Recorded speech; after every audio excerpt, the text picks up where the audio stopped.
Welcome, Omar. Welcome to the southern tip of India. Metaphorically, you're the one K and this is the other K towards Kanyakumari. I want to start this conversation. We're going to talk about dissent, freedom, stuff. I try and translate something that all of us have grown listening to about Kashmir. So in Tamil, you can say, in the bhumiyil swargam enral, adi inge. इस धरती पर अगर स्वर्ग है तो यही है. If there is a heaven on this earth, it is here, and that is Kashmir. We will get to ask Mr. Abdullah, what is the state of the paradise? But before that, an overview on how you see dissent, how you see liberty, how you see freedom playing out, the weaponization of language, the weaponization of symbols. Frankly, conversations have ended. So how do you see things playing out? Well, I think most sensible thinking people will see the situation with a fair degree of concern, because dissent is not just an abstract concept. I mean, it's enshrined in our constitution in the form of the right to free speech, and therefore we should have no hesitation in being dissenters or being in a position to put a point of view that may be unpopular or may differ from the point of view of the government or the establishment. But the fact is that we are far removed from there, and not just vis-a-vis our ability to criticize the central government, but we've seen numerous examples at state levels as well, where laws of preventive detention and things like that are weaponized to arrest and detain critics of governments. Small things like Facebook posts can result in arbitrary arrests. Cartoons have seen people arrested. Comedy sketches, the same sort of result. And none of this is healthy for this country, because at the end of the day, democracy and I mean, no less a person than the Prime Minister recently said that he considers India to be the mother of democracy. So if India is the mother of democracy, then I believe dissent is democracy's firstborn child. And rather than sort of caring for it and giving it space, what we seem to be doing is throttling it. And I come from a state where perhaps more than any other, well, I came from a state, now I belong unfortunately to a union territory, but we've done more than perhaps anybody else to set an example for how not to conduct oneself. I've been at the receiving end of it. I spent 8 months in detention for absolutely no reason whatsoever. Why? Because the government of the day felt that I would dissent. I would disagree with what they did on the 5th of August 2019, which is what I would have done. But I wouldn't have done it violently, I wouldn't have done it illegally, I wouldn't have done it unconstitutionally, I wouldn't have done it in a way in which the atmosphere in Jammu and Kashmir would have been adversely affected. But they had the laws on their side, they used them, and 8 months I was away. We've seen people detained for even longer. So it is, I mean, the situation is concerning, and I think all of us, particularly those in positions of power, need to realize that nobody is in office forever. Today's government will be tomorrow's opposition. Tomorrow's opposition aspires to be and perhaps will be in government one day. The same laws that are today throttling the voice of the opposition will be necessary for these people when they have to do that job. Very true. I mean, every regime learns from the earlier regime. New tricks and older tricks are reinforced. They just seem to go on improving them. Yeah. So there is some amount of innovation that is happening there, and maybe we will rank somewhere up there on that index. But I mean, we are sitting in a state where dissent was born along with independence, where Periyar and others spoke about dissent brought about a different viewpoint on how society is to be organized. In 1967, this state voted out a party on imposition of a language, and that party has never come back. But there is also those people who say dissent is a conspiracy. Dissent has become fashionable. Uh, as a practicing politician, as somebody who is in public life, how do you conduct your activities? How does this impede you in terms of what you want to do, how you want to reach out to the people? Well, in today's day and age, it makes you think twice. There was a time when I wouldn't have thought twice about accepting invitations to speak in colleges and universities. I wouldn't have thought twice about going to a conference or speaking in a college overseas. Today, I'm in a position where I won't accept an invitation. And why would that? Because I don't know whether there is that space any longer to dissent or disagree. There isn't, and that's a fact. I mean, you're talking to a person who thought nothing of traveling to Pakistan and meeting Pervez Musharraf. I wouldn't do that today. Not on your life. I mean, there's no amount of money in the world you could offer me to travel to that country and to meet the leadership there, simply because I just don't know what sort of reception I'll receive when I come back here. So I mean, that's the sort of worry one has, that again, nothing that is being said or being done threatens the unity of this country. I mean, to disagree and to say that dissent is now fashionable is extremely unfortunate, because you brought out the point. This country was born out of dissent. It was born out of a peaceful satyagraha led by Mahatma Gandhi, a non-violent move to dissent against the British. Now, how can a country that saw that now term dissent as fashionable? Dissent is the essence of democracy. I mean, we talk about being the largest democracy in the world, and in terms of numbers, we are. But are we the largest functioning democracy in the world? I think that we need to do some soul searching and ask ourselves. But in Kashmir, dissent is an existential question. I'm sure you've traveled elsewhere. You grew up, and I remember you being educated in Bombay. I think the first time I saw you was at Supriya Pawar's wedding. When you go across other parts of the country, how do you see people viewing your dissent? How do they view the atmosphere of agreement or disagreement? Well, I know a lot of people, particularly those aligned with the government in Delhi, would like to see my dissent as being anti-national, as being anti-India. And that's also become very, in fact, that's more fashionable than dissent now. That to disagree with the government is somehow to disagree with the country, and to criticize an individual or to criticize a government is somehow to criticize India. But that's not true. You can definitely disagree with the government of the day without disagreeing with India. And if to disagree with the government of the day is tantamount to disagreeing with the country, then what happened for those 10 years that Dr. Manmohan Singh was in power? Was criticizing him then not the same as criticizing India? You can't have your cake and eat it too. At that time, criticizing Dr. Manmohan Singh was pro-national. It was in the interests of the country, etc., etc. Yet today, you're in a situation where if you criticize the current government, you're painted as being anti-national and anti-India.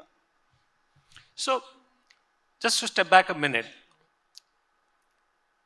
is the dissent that you express, the anguish that I can sense in your voice, is that a consensus view among all Kashmiri parties, all the parties in Kashmir? I would think so. Well, I don't think all, because there are some that are more closely aligned with the BJP than others. But those of us that are not, yes, it is definitely a situation of concern. Now, your family and your party has had a historic relationship with the Congress and the people in the Congress, the Gandhi family. Recently, we saw you joining the Bharat Jodo Yatra, and there was much discussion about the white t-shirt that you wore. But you walked along with Rahul Gandhi. Is Rahul Gandhi walking along with you on Article 370? No. I mean, there's no secret in that. the Congress has a different position on Article 370 than we do. And I'd like to say I understand that. I understand that. I'm not happy about it, but I do understand the compulsion that pushes the Congress to Is take a that a position compulsion, like that. political compulsion, or is it a Of belief? course there is. Look, Is it a on doctrine? the one hand, we expect the Congress to take on the BJP in the states that Sachin mattered, the states that matter. To do that in the current environment and still be able to talk about restoring 370 to Jammu and Kashmir, I believe is impossible. And why single out the Congress? I mean, other than a handful of political parties, show me one that has found common cause with the people of Jammu and Kashmir. Parties that my party has been aligned with in the past, people that my father considers as friends, people that my father left his own election campaign for, to campaign for them. None of them have found common cause with Jammu and Kashmir on the question of Article 370. I think you can count a handful. You can count the DMK, you can count Mamata Banerjee and her party, the left parties. I don't think you can count another one after that. So in the Bharat Jodo Yatra, when it passed through Kashmir, I noticed that the Mufti family, Mehbooba, and her family joined the Bharat Jodo Yatra. You joined the Bharat Jodo Yatra. I think Farooq Saab also joined at some point. Where does Ghulam Nabi Azad stand in this?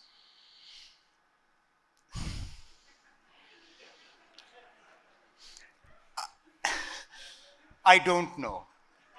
I really don't know. I wish I did, but I don't. I haven't had an opportunity to sit down with him and understand why he left the Congress the way that he did. Has he expressed, are you in consensus? Does he concur with your view on Article 370? I don't know. I don't know what he has an Azad Azad Saab's view. Views. I don't know what Azad Saab's views and his new political party's views are on three. Well, actually, yeah, to some extent I do, because he made a speech in Uri where he said that people talking about the restoration of 370 are making fools of people. So yeah, I guess that's what his viewpoint is, and I vehemently disagree with that, because the matter is still alive in front of the Supreme Court. Why should we prejudge what the Supreme Court is going to do? And you're hopeful of this? You know, with every passing day, I'm more hopeful, because if the government had a strong case to make in the Supreme Court, they would have done everything possible to ensure hearings had started by now. The fact that we are in 2023 and hearings haven't started, to my mind, is the single biggest indicator that this government is deeply uncertain about its own defense of what it did on the 5th of August 2019. So just step back 1 minute. We are now in the 3rd year after the revocation of Article 370. Have things improved in the paradise? Is it a better paradise? What's your top view? Well, it depends. The government's case is that the security situation has improved, that they had promised investments will happen, that people are able to move freely. We see some of that in the tourism aspect. Which aspect do you see it in? The government claims that there are a higher number of tourists. See, most of India will have to go by the numbers. Can I just debunk the tourism numbers argument just for a second? Because, even I was amazed. The whole contention that whether the paradise is better off without 370 I will come to that. But let's touch upon the tourism one, because even the Prime Minister talked about it in his speech in the Lok Sabha yesterday.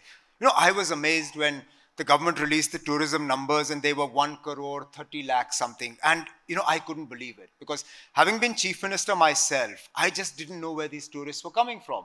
And I was saying, look, what did I do wrong that these people have done so correct that you have these numbers? Until you start breaking down the numbers, as a conscious decision, we never count religious pilgrims as tourists, simply because there's very little tourism activity associated with their visits. Particularly, let's say the ones who come for Mata Vaishno Devi's darshan, which is 1 crore plus. They come, they go to Katra, they climb to the cave, they do darshan, they go back. For the first time, Mata Vaishno Devi darshan were counted in tourism. So that's 1 crore plus right there. Then they counted the Amarnath Yatris, which is another 3 lakhs odd, somewhere there. On top of that, you add the regular tourist numbers, which we always have, which is about 15 lakhs, 16 lakhs, or something like that. That brings you to the number that the government released of about 1 crore 20 something lakh tourists. So all it was is a jugglery of numbers. The number of tourists coming into Kashmir is pretty much the same as it was during the good times in my government. And the reason I know this is because you haven't added a single new hotel bed since then. Nothing new. I mean, the investment that you talk about, we don't see it on the ground. There are no new factories, no new universities, no new colleges, no new hospitals, no new infrastructure for tourism. What has changed on the ground, and that much I will accept, is that there is less stone pelting to be seen. Now, whether this is because their ideology has changed, their approach has changed, or whether they're just too afraid, I don't know. But I will grant this much, that yes, there is less visible protest on the streets. But what hasn't improved is the targeting of minorities. I mean, you saw recently blasts in Jammu city. We haven't seen that in many years. You saw blasts in Rajouri targeting minorities. You've seen minorities targeted in Kashmir, something that we had almost completely forgotten over the last few years. And the final point I'll make, that if for a moment we accept that the security situation is conducive, it's good, why have we been denied an election?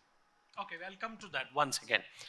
I visited Ladakh in 1990 at the height of Free Ladakh from Kashmir agitation. So the Ladakhis were in some ways not in consonant or not in tune with the valley's politics or the valley's political parties. The people of Jammu have constantly had some theory about 370. And so when 370 was revoked, there was jubilation in Jammu. There was, I think jubilation in some parts of Ladakh also. Now of course, Sonam Wanchuk and others are singing a new tune. So we don't know what the story is there. Are you saying that if tomorrow you poll them, these people will be on your side of the view, will dissent, or are concurring with the idea of revocation? I'd like to believe that they'll be on my side of the fence for dissent, regardless of where they see Ladakh or Jammu. Because dissent is not just about one's own political ideology. It's also about the overall framework, the overall atmosphere in which one works. The fact that in 1990, the people of Ladakh could stand up and say, we don't want to be with Kashmir. Great, that's what dissent is all about. The fact that people in Jammu could say, look, we believe that the people of Kashmir have eaten up our rights. We don't want to be with Kashmir. Great, that is the freedom that they should have to be able to express that point of view. I may or may not agree with them, but I'd like the fact that they have that freedom, that space to be able to express that point of view. Today, when Sonam Wangchuk says that we were better off with Jammu and Kashmir than we are as a union territory, he's detained. The police surround him, and then he's given a bond to sign, basically gagging him for the foreseeable future. That's not space for dissent. So, I want to ask you an introspective question and then a political question. I think, Kaveri, how much time do we have? Okay. So we can also ask some of the youngsters to ask questions. But the introspect. Oh, it's hidden behind the speaker. It says 12 minutes. 12 minutes, okay. So, do you think the parties born out of the valley, whether it was a national conference or the PDP, did right by Kashmiris, did right by the people in Jammu, and did right by the people in Ladakh? In these last 3 years, I'm sure you speak with Mehbooba Mufti. I'd like to believe that we did the best that we could. Okay. It's unfair to expect me to give a completely unbiased sort of view, because I can't. I belong to that party. I would be lying if I told you we did everything. But I think it would be unfair on my party if I turned around and told you we did nothing. So I think it's better that let history judge us for what we've done. Okay, so let's move to the elections. Do you think you will win? Do you think Show me a political party that has ever approached an election saying, I don't think we'll win. No, but honestly, But aren't you a politician with a difference just now? Yes, I am, but I also am a politician who wants to win. And the worst way to win, or the easiest way to lose an election is to tell people before the first vote is even casted, look, that I don't think I'm going to win. So you have said on television that the government of the day is scared or afraid or worried about holding the elections because they will lose the election. The counter thesis could be that maybe there is a coalition that is building between them and Mr. Azad or Ms. Mufti and Azad. Why do you think the elections are not being held? And what do you think will happen in the elections? Look, so far elections have not been held because various roadblocks or stumbling blocks were put in the way. We are in a different geography, so you might as well take the effort to explain the delimitation. First and foremost, we were singled out for delimitation, which again was something that is objectionable, because the whole purpose of 5th August 2019 was to bring Jammu and Kashmir at par with the rest of the country. Yet having brought us at par with the rest of the country, you singled us out for delimitation. We are the only territory in the country whose delimitation will be done on the basis of the 2010 census. The rest of the country's delimitation will be done on the basis of the 2020 census. So that in itself was inherently unfair, regardless of all the other constitutional arguments. So first, you had delimitation. So that exercise is done. That was one delay. Then you had to revise the voter lists, which was another delay. Then you said winter has come, which has become another delay. Now, most recently, the Election Commission, they were as honest as they could be. They said, look, delimitation done, voter lists ready, polling booths identified, returning officers all done. Only two things now remain to be seen: the weather and the security situation. As much as the BJP may want, it is not going to snow in Kashmir in April. They may try all they like. They cannot organize snow in April. मुमकिन नहीं है. वो मुमकिन ही नहीं है. बाकी चीजें बहुत मुमकिन है. This is not mumkin. Okay, so there is no snow. So the weather is not of hindrance. Now, if you're telling me the security situation is stopping you from having an election, then what was 5th August 2019 about? Because you promised the country that 5th August, that 370 is the biggest stumbling block for peace in Jammu and Kashmir. All your elections previously have been with 370 in place, with whatever security environment there was there. So if you're not ready to have an election right now, one of only two things: the security environment is not conducive, in which case I'd like to hear that from the Prime Minister or the Home Minister. Let them stand up in Parliament and say, the security situation does not allow an election in Kashmir. Fine. If that is not the case, then the last thing that I can understand is that the BJP is afraid. Have you had any communications with the government on when the elections will be held? That is an administrative question. The political question is, have you had any communication with the government and the BJP? I've had no communication with anyone about when elections will be held. And I think, let's be honest, I think only two people in this country really know when elections in Jammu and Kashmir will be held. And neither of those two are speaking to me. So those two people haven't spoken to you about a possible alliance either? They haven't spoken to me about anything. Since the last time we met, which was when the Prime Minister called all of us, they don't call us and ask us what they think we should do in Jammu and Kashmir. They just do it. Omar, you're a reasonably well-informed person. Are they having those two people having a conversation with other people in the valley? You're asking me questions that I can't possibly have the answer to. I hope they're talking to people in the valley, even if they're not talking to me, because I think it's important they hear at least what some of the people in the valley think. But there is no way I can sort of say that with any degree of certainty. That famous TV show, Game of Cards, House of Cards, where it said, you may possibly think that, but I couldn't possibly comment. So So we have 5 minutes, and I want only questions from the student group behind. I see a white sleeve up there. Please stand up, identify yourself, and ask a question. Anand Kumar, I'm studying law. Just a while ago, you had acknowledged that the number of tourists who are coming to Kashmir are only visiting Vaishno Devi and Amarnath. Do you acknowledge what happened to all the other temples that existed in Kashmir before that? from the period of 1947 till 2022. Is the environment there safe for minorities? What do you think about Pandit resettlement and No, sorry. Okay, okay. Can I ask about you the demographic balance? what happened to temples up until 1990? I used to see all the temples in Srinagar or in the valley. What happened to temples up until 1990? Okay, I'll assume you believe that they were ransacked, which they weren't. Some temples were damaged in the once militancy started. A lot of those were reconstructed with government help. Some haven't been able to, but by and large, most of them are protected. I don't in any way condone what happened to the Kashmiri Pandits in the beginning of militancy.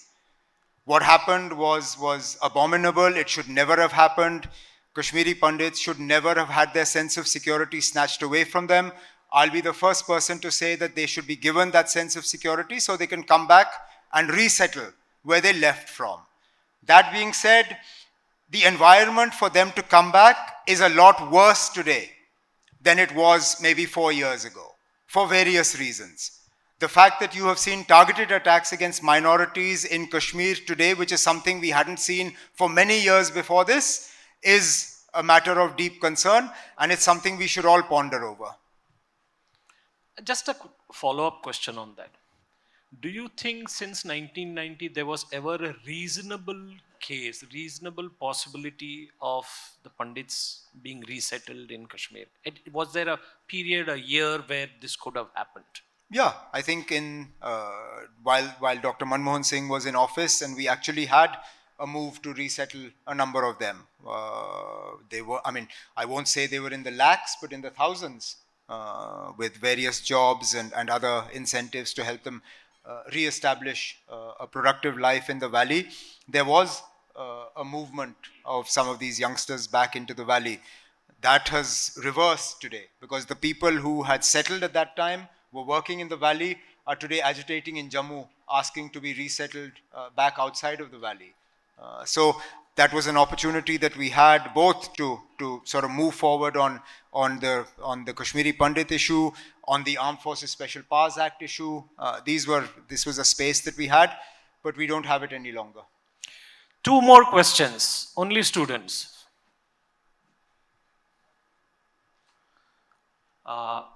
Good evening, I'm Jatin and I have a question. So when we talk about dissent and democracy, don't you think we have seen bigger protests recently, like whether it's anti-farm laws or anti-CAA, while in 1990 a whole community was forced to leave their homes and there was not even a murmur of a protest across the country from Kashmir to Kanyakumari? No.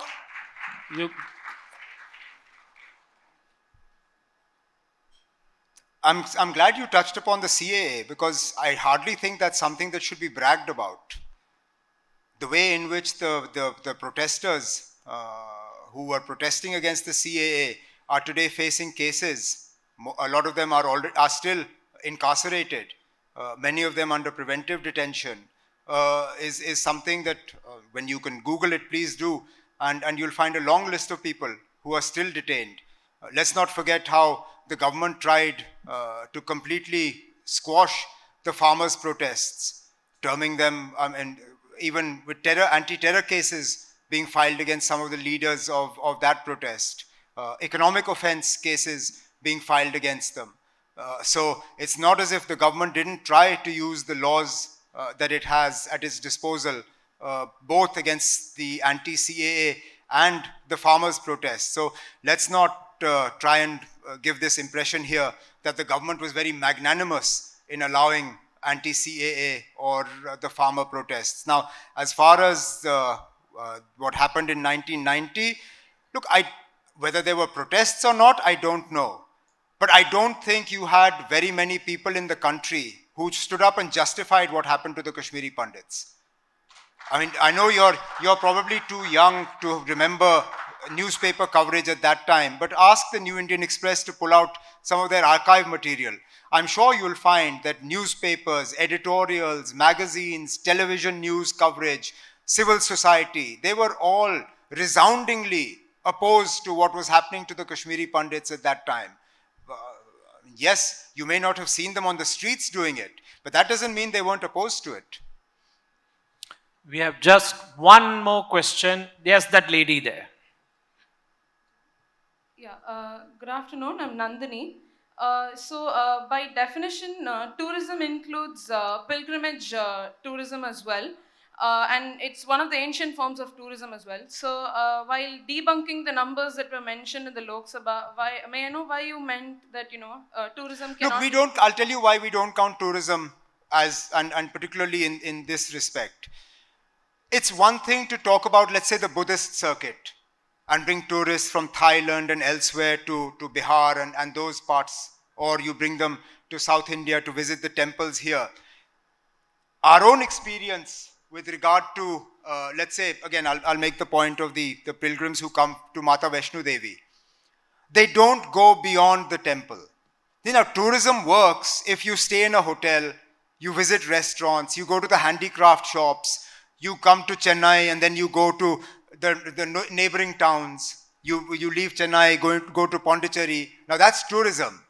But if I was to come to Chennai, land at the airport, drive straight to the temple, do my darshan at the temple, come back to the airport, get in the plane and fly out within a space of 6 hours, how can you count me as a tourist? What have I contributed to your economy? Now I'm not saying that we don't want people like that to come. Of course, their beliefs and the fact that we're able to have them there is a huge honor for us. But they don't contribute to the economy as a tourist. They don't come and stay in hotels. They don't visit, let's say, Gulmarg or Srinagar or even in Jammu. They don't go to Patni Top. They don't go to the lakes there. That's why, as a conscious decision, we don't count them as tourists. It's as simple as that. It's not that we in any way sort of try to undermine their importance to us. It's simple that we don't consider their visit as part of tourism. That's all, nothing else. Thank you. I think the board says time's up. You've been very candid and very passionate in your call, in your exposition of this cause. And a big round of applause to Omar Abdullah to come here and speak from a land that is in dissent to the original land of dissent. Thank you.